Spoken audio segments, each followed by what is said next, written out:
Hi, I'm Montie Twining, co-founder and designer here at Roost & Root, and I'd like to show you some of the design features of the Starter Chicken Coop using the software that we use to both design it and build it. Okay, so the Starter Coop is part of what we call our Compact Coop series. What kind of distinguishes the Compact Coop series from our other series of coops is that they are sized merely for the chickens. So they're going to cost a lot less money to build because they're not nearly as tall and don't have to provide the kind of space that you need for a person to be actually inside of the coop. So everything is accessible on the outside of the coop, whether you get the standard model or the XL model. So the concept of a chicken coop, which is what we're about to dive into, is really comprised of 3 spaces, regardless of whether it's a walk-in style coop or a compact series coop. And that is the run, which is the part down on the ground where the chickens hang out. It's the egg box space where the chickens lay their eggs. And it's the roost space where the chickens sleep at night. Those are really the 3 places that chickens live through over the course of the day. And that's what we're going to dive into with this video. So diving into the run area on these starter coops, whether you get the standard model or the XL model, the run area, which is the area that's in the bottom that sits on the ground, is where the chickens live in the daytime.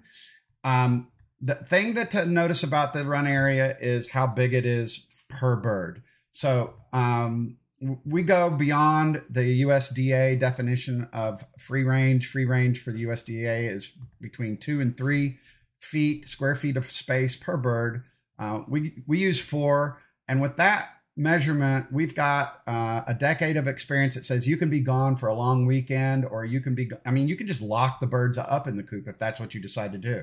If you decide to just keep your 2 or 3 birds in the standard model or up to 4 birds in the XL model and leave them in the coop all the time, your birds will be just fine. You periodically, something on the order of every 3 weeks or so, may have to detach the sunroom on the XL model or detach the side of the regular coop so that you can rake out the run area of the decomposed poop. When the poop hits the ground, the soil decomposes it. That's just kind of what poop and soil do.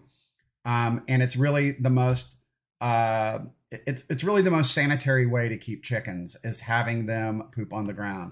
Shavings produce ammonia. Any other thing that you put on the ground is going to interfere with the decomposition of the poop. And even sand is not necessarily a good idea. Even though sand drains really well, it hurts the chicken's feet over time. And so just soil is the best idea for the run. And whether you decide to turn out your birds or whether you leave them self-contained in these coops, they're designed for the number of birds in the ground space to be able to correctly keep those birds. The next thing to take a look at here on the starter coop, and it'll be the same whether you get the XL model or the standard model, the roost space and the egg box space is sufficient for the larger number of birds for the XL model, is the egg box space. The egg box is entered from up on the roost. You want the roost bar slightly higher than the egg box. And if you can do that, the chickens tend to roost on the roost bar rather than stay in the egg box. But they kind of get up to this by jumping on up to this jump pad and then getting into the egg box through this egg-shaped hole in the front. And then when you go to collect eggs, you're going to collect eggs through this access door. We've left kind of a fun clear window. It's the only coop we make that we put a clear window over the egg box door. We did it for kids. I've got grandkids. I don't know if you've got small kids or if you've got grandkids, but kids, this is about the perfect height for them to look in and see a hen nesting on some eggs. And you can see that there's quite a bit of egg box space in here. Hens typically will share an egg box. I think you're going to see 2 or 3 birds in there at a time. But even if they don't want to go in there with another bird, they have the ability to just kind of delay laying their egg for several hours and wait for their turn to get in there. And so we typically will put an egg box that's capable of holding 2 birds. And then, maybe every time you get 4 or 5 birds, we'll add more space and maybe even divide it. But for this chicken coop, which is our starter model, that egg box is plenty big for the egg laying.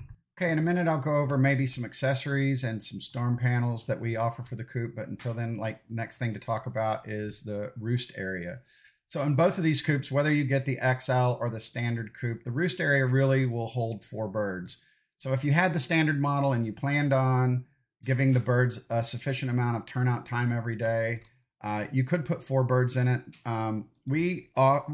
It's really been trial and error over 10 years in the more or less 90,000 coops, 10,000 coops, 90,000 birds that we have living in our coops, that we've kind of determined about 8 inches is a good amount of space for a normal size hen. There are certainly hens that might be cramped in 8 inches, but normal hens, 8 inches is a good amount of space. So in this particular coop, you've got, over 30 inches, 32 inches basically of space, which is how you come up with the 4 birds. And the birds just really flap their wings and jump from the ground up to these roost bars. So they're positioned kind of offset to the side to where your bird can get in there and jump up to the roost bar. Sometimes they'll jump up to this egg box perch before they jump to the roost bar. But the idea of the roost bar is to give the bird the highest spot that you can inside the coop. You definitely would like to have it higher than the egg box because it's going to keep the birds from sleeping in your egg box if at all possible, because it makes your egg box dirty. But the birds are looking for some safe place to get away from predators. And the way we do our roost areas in our coops is we'll usually provide some sidewalls that are solid to give some wind protection, but we still leave them open, whether it's these top vents that we have in the coop or the side vents, which you can cover with storm panels, which we'll go over in a minute. The roost area is up high. The roost area is a more protected place because it's typically cooler at night. And this is where the birds are going to sleep at night. The other thing is that we cut our roost bars octagonally so that they are kind of segmented like a bird's foot is segmented. That lets them hold on a little tighter and kind of hunker down and cover up their feet if they need to because it's being extra cold. But there's not a whole lot to say about the roost area other than you want a specially designed roost area for your birds where they have some place to sleep at night and they can feel safe and up high off of the ground and tucked away so they can get a good night's sleep and lay a bunch of eggs the next day. So for more detailed specifications that we just went over, there's a tab just to the right of the video tab that you're on right now that's got some measurements of things, as well as towards later, further down the page, there's a specifications toggle, and we kind of go into gory detail about everything, but it's kind of outside the scope of this video. Next thing we're going to talk about is sort of the shelter concept of these coops. It's impossible to overstate this fact about chickens, which is they're wildly more cold hardy than they are heat tolerant. And so our coops are designed to be convertible because most places, we really don't sell that many coops like in Alaska. We have sold them, but it's just a different deal. But for most places in the United States, the vast majority of the time throughout the course of the year, you're going to want a very open coop so that your birds have a lot of ventilation. And so whether you get the XL model or whether you get the standard model, these coops are designed to provide a lot of ventilation because, again, it's like impossible to overstate, but birds are way less heat tolerant than they are cold hardy. And by cold hardy, we're talking sub-zero. You really don't have to start worrying about chickens until it's like sub-zero temperatures. They do need to stay mostly dry. They can get a little bit wet, but normally chickens have the ability to deal with moisture pretty well because of their feathers. It's not until sub-zero temperatures. So in sub-zero temperatures, all of our coops, we offer these storm panels. They are specifically engineered plastic translucent panels that will block out the wind and will block out the vast majority of the snow. You'll notice that they don't cover exactly. They don't cover exactly because we do still want some air movement through the coop. But you don't want too much snow accumulation. And if there really are extended periods of sub-zero temperature wind chills, we want to keep that off your birds. And so by panelizing it like this, it makes these coops really good for all seasons. If it's not terribly cold, you've got a really open air coop, which is the best thing for your chickens, and it's more fun for you to be able to see your chickens. And just the same, if it is a really cold season or a cold snap, You could choose to put them on just the roost area up top and leave the run area during the day nice and open because, in the days it warms up a lot of times, or you can kind of button the whole thing up. These panels are held in place by our 3rd generation, probably more like 16 generations of 3D printed clips that we have that rotate into the wire and positively lock them onto the coop so that they don't blow off. And you'll notice that we never cover these vent holes in the top because regardless of how cold it is, these chickens have a lot of moisture in their respiration and they need ventilation. And these coops ultimately are designed for the health of the chickens, and it's just not healthy for them to completely block off all airflow. But we have coops in all 50 states. Our coops have lived over the past decade through some of the worst, I guess they call them polar vortexes now.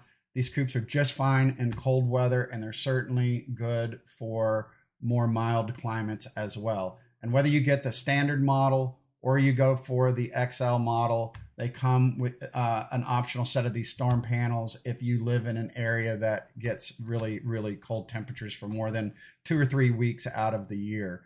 There's a detailed tab for climate considerations down below that you can look at and sort of understand this more thoroughly. Okay, the last thing we're going to go over in this video is some of our options that we have available for both the Starter Coop and the Starter Coop XL.